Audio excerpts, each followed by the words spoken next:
What is up, guys? We are back with a second video. Hope you're having a great day so far. Let's make it better with a Vader video. I don't know about you, but I love Vader videos, and that's why I cover him so much. Guys, if you enjoy this one, leave a thumbs up down below. Hats off to Vader for getting back to Tatooine, the planet that was filled with what he hated the most. Can you guess what it is? But jokes aside, prepare to see Vader going through the motions. I looked at these comic pages and I could feel Vader getting nostalgic. He wasn't talking, he was caught in the moment as he stared at the twin sunsets. Same as his son did all those years ago, but he was on Tatooine for business purposes only. He tried his best to keep himself occupied. Together with Dr. Aphra, Vader was there to learn more about Luke Skywalker, his son. Previously to him coming to Tatooine, it was Boba Fett who came along and told Vader that the rebel pilot that destroyed his Death Star was called Skywalker. It was right then and there that Vader realized he had a son that he didn't know about. Knowing that he came from Tatooine, he left immediately and arrived at the Lars homestead where he had been a long time ago. A person that he wasn't anymore, and honestly couldn't even recognize anymore. And to top it off, he was with the love of his life. The others were chatting and talking, but Vader was just soaking it in. He was only looking around, knowing full well that his mother's grave is right outside this house.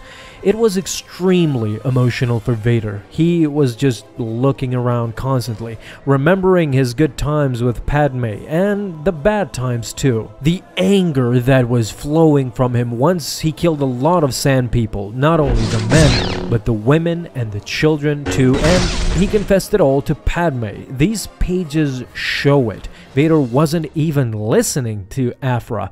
All he did was look around. He was caught in the moment. If he thought that he was done with those emotions, well, he had another thing coming as they moved on to the house of his former master, Obi-Wan. Inside, Boba Fett and Luke fought viciously, where luckily Luke escaped, and that's what Vader analyzed. He recognized that his son is still not fully trained, a raw Jedi. If you look at it, it was this analysis that Vader made on Luke is what led Vader to tell him later on, "The Force is with you, young Skywalker.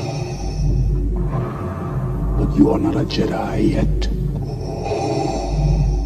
his emotions no longer could stay in check. He started talking to a deceased Obi-Wan, saying that Kenobi had 20 years. He admitted that Obi-Wan hiding the boy on this planet that he would not return again was cunning, to say the least, but in training Luke, he was a failure as a master. Not long after, Vader left, but you have to admit that this was definitely an emotional roller coaster for Darth Vader, starting from a home where everyone he ever loved was there at one point in time, from his mother to Padme to even his son. Then the emotions of hate start to take over once he enters Kenobi's hut. It's very revealing to see the Sith Lord still emotional after all these years.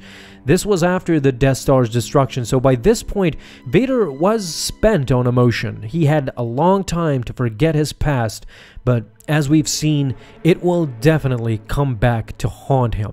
Guys, what do you think about this emotional trip that Vader went through? Talk to us down in the comments. If you enjoyed, leave a thumbs up and hit that bell to get notified the moment a new video is up. Have an awesome day, my Star Wars friends, and may the Force be with you always.